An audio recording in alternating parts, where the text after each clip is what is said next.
How did a land caught between the Atlantic and the Sahara, where mountains touch the clouds and cities glow like embers in the dusk, become the crossroads of Africa, Europe, and the Arab world? This is the story of Morocco, a kingdom where Berber kings once ruled from mountain fortresses, where the call to prayer echoes through thousand-year-old Medinas, and where the desert remembers every caravan that dared to cross its endless sands. Now, a place where the past doesn't fade. It dances in the streets, breathes in the spice-filled air, and waits in every carved doorway. So if you're not in a hurry, take a moment, stay with us, and uncover the soul of this ancient land where Africa meets the sky. In the heart of Morocco lies Fez, a city that has survived Urbeck years without surrendering its soul to time. Founded in Chibai Basharjolt CE by Idriss I, Fez el Bali, the Old Medina, is not just ancient, it is alive. Bond walking through its labyrinthine streets is like entering a living organism. Nearly, jewel, Sibylese twist and turn, some so narrow that two people can barely pass. No cars enter here. Only donkeys, handcarts, and human footsteps have worn these stones smooth over centuries. The Medina is a UNESCO World Heritage Site, and for good reason. It remains the world's largest car-free urban zone, a place where medieval life hasn't been preserved, it has simply continued. At the heart of this maze stands the University of Al-Qarawiyyin, founded in Babait Wusserjolt CE by Fatima Al-Firi, a visionary woman whose legacy still echoes through history. This is not just the oldest university in Morocco. It is recognized by UNESCO and the Guinness Book of World Records as the oldest continuously operating educational institution in the world. Scholars from across the medieval world came here to study mathematics, astronomy, medicine, and Islamic law. The university's library holds manuscripts over 1,000 years old, some written in gold ink on gazelle skin, their words still sharp and clear. But perhaps the most visceral symbol of Fez's enduring traditions is the Chawara tannery. Dating back to the 3rd century, this is where leather has been dyed using the same methods for nearly a millennium. From above, the tannery looks like an artist's palette. Dozens of circular stone vessels filled with vibrant dyes: saffron yellow, poppy red, indigo blue, mint green. Workers stand waist-deep in these vats, treading and turning the hides by hand in a rhythm passed down through generations. The smell is overpowering. Pigeon droppings, cow urine, and natural dyes create an odor that hits you before you even see the tannery. Yet this ancient, pungent process produces some of the finest leather in the world. The leather produced here becomes bags, shoes, jackets, and babouches, traditional Moroccan slippers, sold in souks across the country and exported to luxury markets worldwide. Fez is not a museum. It is a city that refuses to stop living, where the medieval and the modern coexist without apology. Nestled in the Rif Mountains of northern Morocco, there exists a town that seems to have fallen from the sky or been painted by it. Chefchaouen, the Blue Pearl, is a place where nearly every wall, doorway, and staircase is washed in shades of blue. Powder blue, sky blue, cobalt, turquoise, each home a variation on a single celestial theme. But why blue? Some say it was the Jewish refugees who fled the Spanish Inquisition in the 3rd century and settled here, bringing with them the tradition of painting homes blue to symbolize heaven and spirituality. Others believe the color repels mosquitoes, keeps homes cool in the mountain heat, or simply represents the sacred rivers of life. Whatever the reason, the effect is undeniable. Walking through Chefchaouen feels like wandering inside a dream. The narrow streets wind upward, past potted geraniums, hand-woven rugs hanging from balconies, and cats sleeping in doorways as if they've been there for centuries. The town was founded in Ichensi by Chisari as a fortress to defend against Portuguese invasions. For centuries, it remained closed to outsiders. Christians were forbidden entry until Ichen Jobait Arsers. This isolation preserved its unique character, its Andalusian architecture, and its Berber-Spanish cultural blend. Today, Chefchaouen is a haven for artists, travelers, and anyone seeking a moment of peace.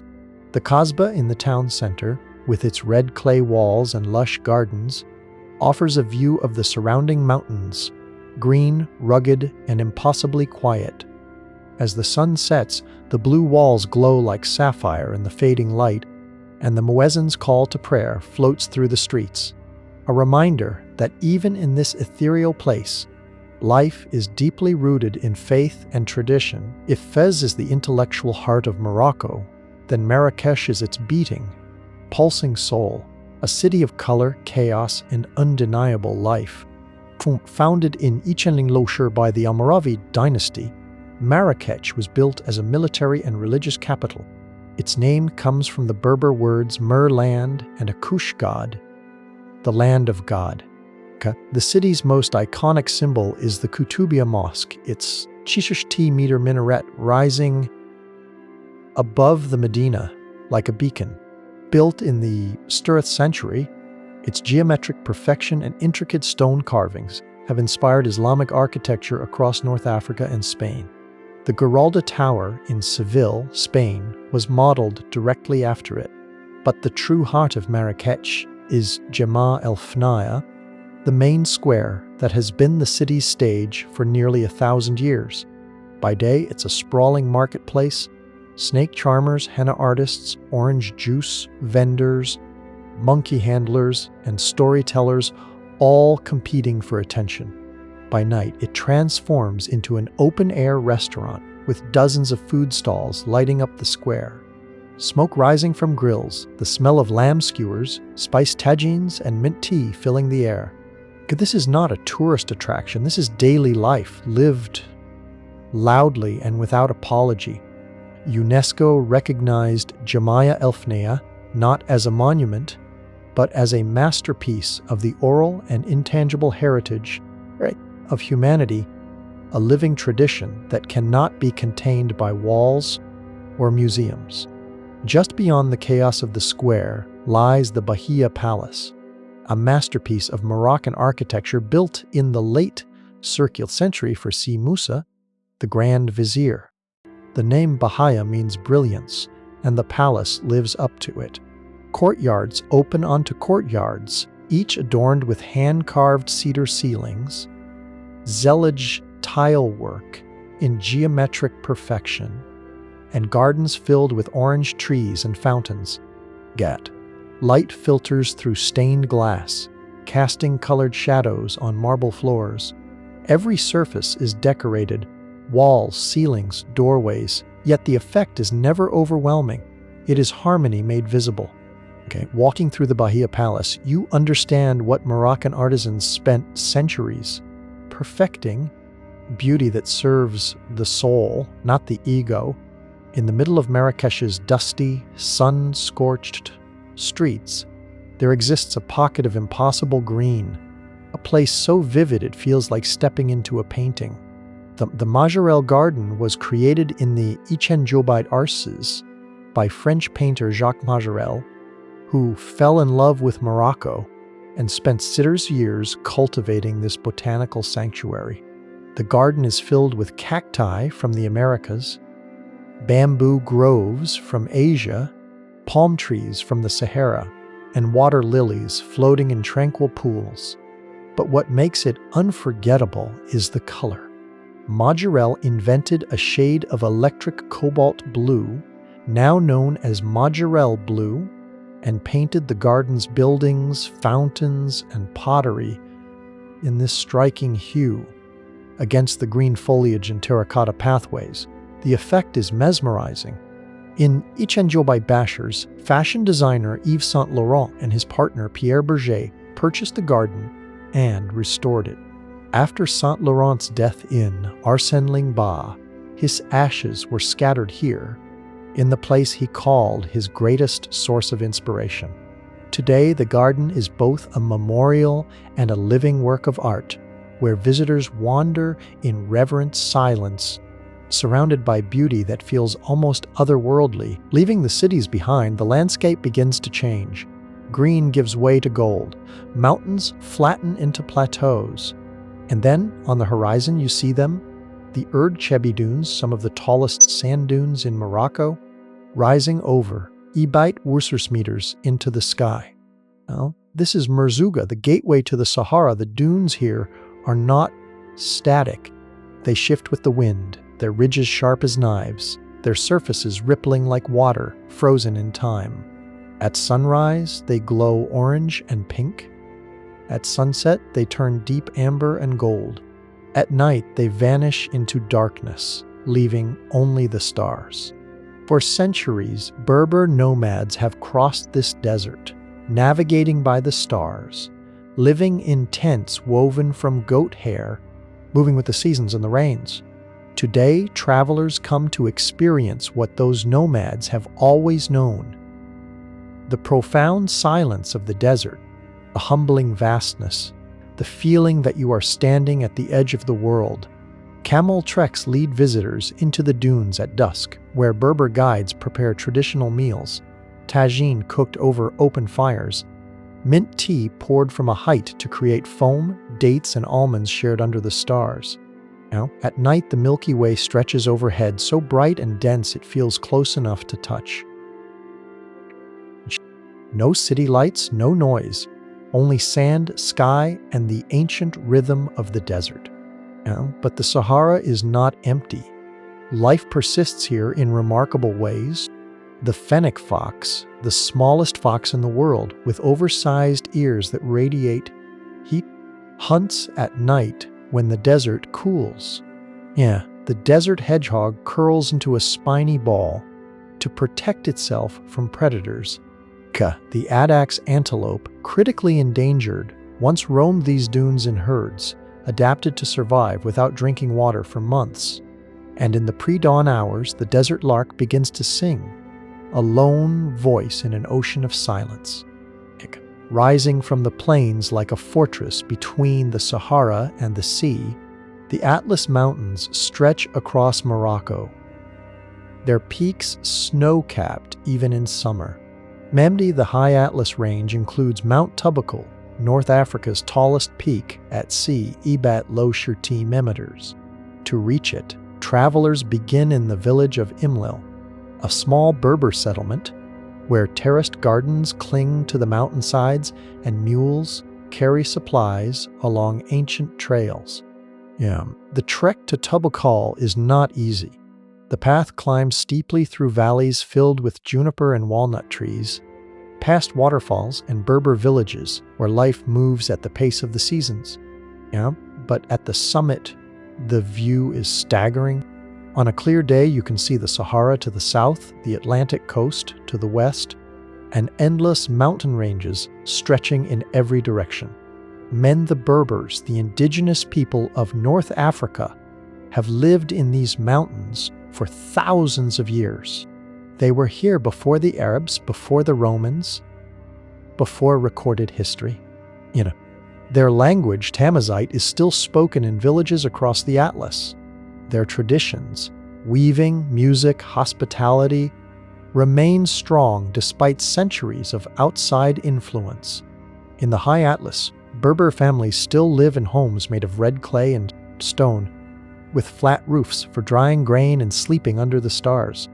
They farm wheat, barley, and almonds on terraces carved into the mountainsides, irrigated by snowmelt channeled through ancient aqueducts. Hospitality is sacred here. Visitors are welcomed with mint tea, fresh bread, and a place by the fire. To refuse is considered an insult. The Berbers call themselves Amazi, meaning free people. And in these mountains, far from cities and governments, that freedom is still tangible. Morocco has 4 imperial cities, each one a former capital where dynasties rose and fell, leaving behind monuments. Meknes, founded in the 3rd century, became the capital under Sultan Moulay Ismail. in the 16th century. Inspired by the grandeur of Versailles, he built a city of massive gates, palaces, stables, and walls stretching over 6 kilometers. The Bab Mansour Gate, completed in Ichenchi Saint-Gerard, is considered the most beautiful gate in Morocco, perhaps in all of North Africa. Its facade is covered in green and white zellige tiles, its arches perfect, its scale overwhelming. Moulay Ismail's mausoleum is one of the few Muslim holy sites open to non-Muslims. Inside, the walls are covered in intricate stucco carvings, the floors in geometric tiles, and the tomb itself rests in a chamber of quiet reverence. Rabat, Morocco's current capital, sits on the Atlantic coast, a city that balances modernity with deep historical roots. The Kasbah of the Udayas, a 3rd century fortress, overlooks the ocean with its blue and white painted streets, tranquil Andalusian gardens, and stunning views of the Bou Regreg River. Nearby stands the Hassan Tower, an unfinished minaret from the 3rd century. It was meant to be the tallest minaret in the world, but Sultan Yaqub al-Mansur died before it was completed. The tower still rises, 6 meters, surrounded by hundreds of stone columns, the remains of a mosque that was never finished. Beside it is the Mausoleum of Mohammed Vif, a white marble masterpiece where Morocco's modern kings are entombed. Guards in traditional red uniforms stand watch, and the interior glows with mosaic tiles, carved wood, and gold leaf. On Morocco's Atlantic coast, where the wind never stops and the waves crash against ancient walls, lies Essaouira, a port city with a soul shaped by the sea, and founded in the 4th century by Sultan Mohammed III. Essaouira was designed by a French architect as a fortified trading post. The result is a city of whitewashed buildings, blue shutters, and ramparts facing the ocean. The Medina of Essaouira is a UNESCO World Heritage Site, known for its relaxed atmosphere, art galleries, and thriving music scene. Jimi Hendrix visited in the Ichenjobite Liquorses, and the city has been a haven for artists and free spirits ever since. The port is still working, with blue fishing boats returning each morning with fresh sardines, sea bass, and squid. Local vendors grill the catch right on the harbor, serving it with bread, olives, and salt. Simple, perfect. But the real magic of Essaouira is the wind. It blows almost constantly, making the city one of the best spots in Africa for windsurfing and kite surfing. The air smells of salt farpensol. The air smells of salt, seaweed, and grilled fish. The sky is vast. The light is sharp. And just offshore, on the rocky Îles Purpuraires, the endangered Eleonora's falcon nests. These birds are named after Eleonora of Arborea, a 6th century Sardinian princess who passed Europe's first law protecting birds of prey. The falcons arrive in spring, hunt in the summer, and migrate to Madagascar in the fall. A journey of thousands of kilometers, repeated every year with precision that still baffles scientists. In the rolling hills of northern Morocco, surrounded by olive groves and wheat fields, lies Volubilis, the most important Roman archaeological site in Morocco. Founded in the 3rd century BCE as a Berber settlement, Volubilis became a thriving Roman city after CCE. At its peak, it was home to Ursursling people, serving as the administrative center of the Roman province of Mauritania Tingitana. The ruins that remain are stunning. Triumphal arches, a basilica, public baths, and the Capitoline Temple still stand. The streets are lined with the remains of mansions once owned by wealthy merchants and officials. But what makes Volubilis truly extraordinary are the mosaics. Many are still in place, embedded in the floors of ancient homes. They depict mythological scenes, Orpheus playing his lyre, Hercules performing his labors, Bacchus riding a chariot pulled by panthers. The colors are still vivid after early years, deep reds, golds, blues, each tiny tile placed by hand, each image a window into a world that once thrived here. Standing among the ruins, with storks nesting on the columns and wildflowers blooming between the stones, you can almost hear the echoes of a city that once connected Rome to the edges of the African continent. Between the High Atlas and the Rift Mountains lies the Middle Atlas, a region of forests, lakes, and cooler temperatures that feels worlds away from the desert heat. The Ifrane National Park is home to one of the last remaining cedar forests in Morocco. These trees, some over Suba years old, tower above the forest floor, their trunks thick and gnarled, their branches forming a canopy that filters the sunlight into soft, green patterns. Walking through the forest, the air smells of resin and earth.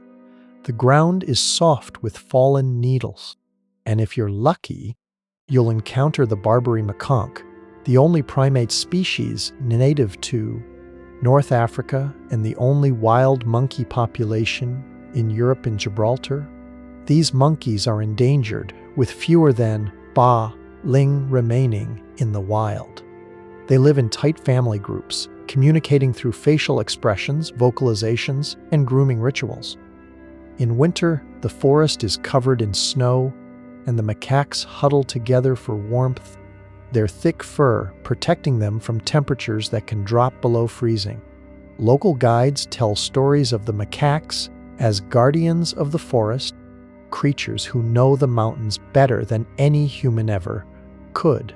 In southern Morocco, along the old caravan route between the Sahara and Marrakesh, stands Ait Benhaddou, a fortified village or kasar that looks as if it was sculpted from the earth itself, built in the 3rd century. Ait Benhaddou is a remarkable example of pre-Saharan architecture. Its structures are made entirely from rammed earth, clay bricks, and wood, forming layered towers with decorative crenellated tops. Lemdius, for centuries, it functioned as an important stop along desert trade routes where caravans transported valuable goods such as gold, salt, and spices. Families lived within the settlement, protected by thick walls and the natural advantage of its hillside location. Pinda. Today, only a small number of families still live inside the Kasar. Most residents have moved to a modern village across the river. However, the historic site has found a new role as a popular filming destination. Ait Benhaddou has appeared in more than Arcer's films and television series, including Gladiator, Game of Thrones, Lawrence of Arabia, and The Mummy. Its timeless and almost unreal appearance makes it an ideal setting for ancient cities, desert fortresses, and historical landscapes. Mon in Ichenjobaitbashishti, UNESCO recognized Ait Benhaddou as a World Heritage Site, honoring it as one of the best preserved examples of southern Moroccan architecture. Bends from the top of the Kasar, the view stretches far into the distance. The river valley below, the Atlas Mountains on the horizon, and the vast golden desert beyond. Bend formed over thousands of years by flowing water, carving through limestone. The Todra and Dédé's gorges are among Morocco's most impressive natural landmarks. Bam Todra Gorge, near the town of Tinghir, is a narrow canyon where towering rock walls rise nearly sambit meters on each side. In some places, the passage becomes so tight that only a thin strip of blue sky is visible above. A clear, cool river flows through the gorge, fed by snowmelt from the high Atlas Mountains. Local children play in the water, climbers explore the rock faces, and visitors walk along the riverbanks, amazed by the scale of the landscape. In Amdia, farther west, the Dédé's Gorge offers a different but equally striking view. The river winds through deep curves, shaping a dramatic valley surrounded by red cliffs, green oases, and Berber villages built on terraced hillsides. But in spring, the valley comes alive with blooming roses. This area is known as the Valley of Roses, and each May, communities celebrate the annual Rose Festival, gathering petals to produce rose water, perfumes, and cosmetic products shared around the world. Blained, the fragrance is gentle and unforgettable, deeply connected to the land and its traditions.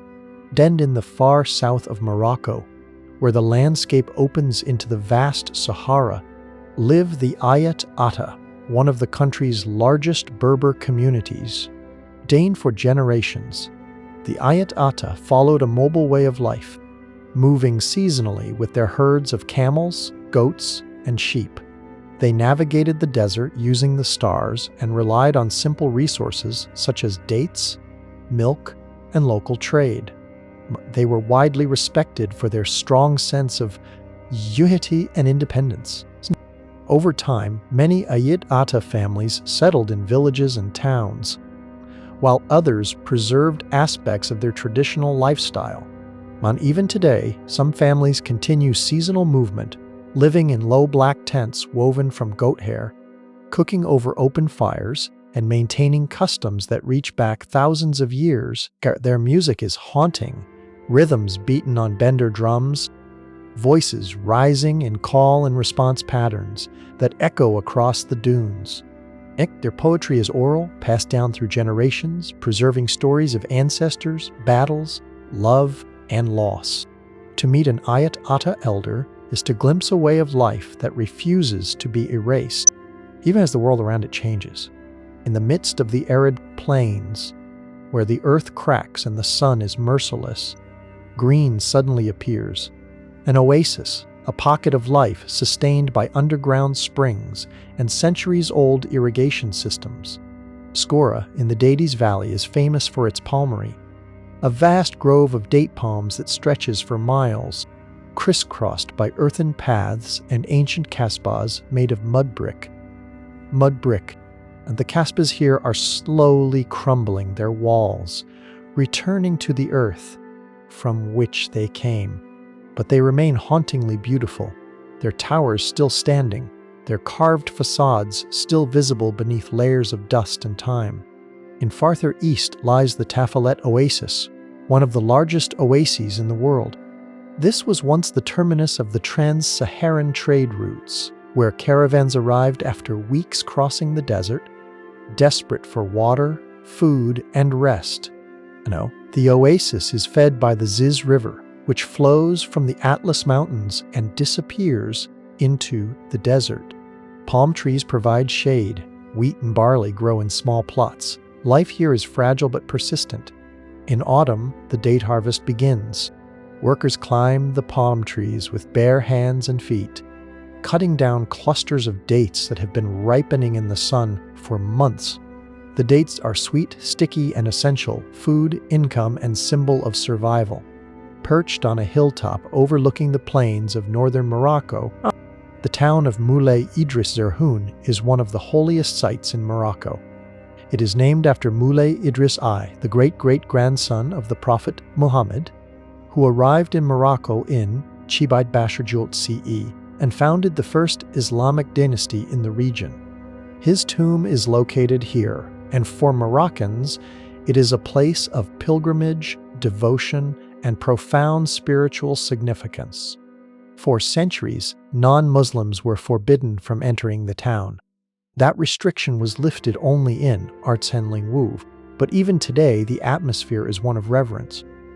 The town is built in two sections, draped over twin hills, connected by narrow staircases and winding alleys.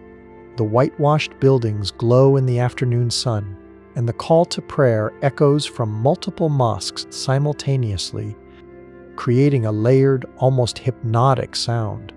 Once a year, thousands of pilgrims gather here for the Mousem, a religious festival honoring Moulay Idriss I. The streets fill with chanting, music, incense, and the collective energy of devotion that transcends language and borders. Standing at the edge of the town, looking out over the olive groves and distant mountains, you can feel the weight of history, of a faith that crossed deserts and mountains to take root here, in this soil, and change the course of a continent. Music in Morocco is not just entertainment. It is ritual, memory, and resistance. Yet one of the most powerful musical traditions in Morocco is Gnawa, a spiritual practice rooted in the history of sub-Saharan Africans brought to Morocco as slaves centuries ago. Gnawa music is a blend of African rhythms, Berber melodies, and Islamic Sufi mysticism. It is performed with the gembri, a 3-stringed bass instrument made from camel skin, and large metal castanets called krakeb. The music is hypnotic and rhythmic, built on repeating patterns that draw listeners into a deep, focused state. Gnawa gatherings, known as Lila, continue throughout the night, centered on music, movement, and long-standing cultural traditions. Cumblia. Every June, the Gnawa World Music Festival is held in Essaouira, bringing together Gnawa musicians and artists from around the world for several days of concerts, collaborations, and shared musical experience. And the streets come alive with sound. The ocean breeze carries the rhythm of drums. For a brief time, Essaouira becomes a meeting point where tradition and modern expression, local culture and global influence blend in harmony. Land Morocco is a country that cannot be reduced to a single image. Rammed, it is old and new, rooted in tradition yet constantly changing, rugged yet welcoming, shaped by desert and ocean, and open plains. It is a land with a deep cultural heritage, where powerful leaders once ruled, where centers of learning flourished, and where long-distance trade routes connected distant regions across vast landscapes. Bland, it is a place where every corner tells a story, written in stone, echoed in music, or carried softly by the wind across the sand. And when you leave Morocco, you take something with you, not only memories or photographs, but a quiet realization that the world is broader, deeper, and more remarkable than you once believed. If this journey inspired you, subscribe to our channel and join us as we continue exploring places where history feels alive, where culture endures, and where human creativity continues to shine. And thank you for watching. We'll see you on the next adventure.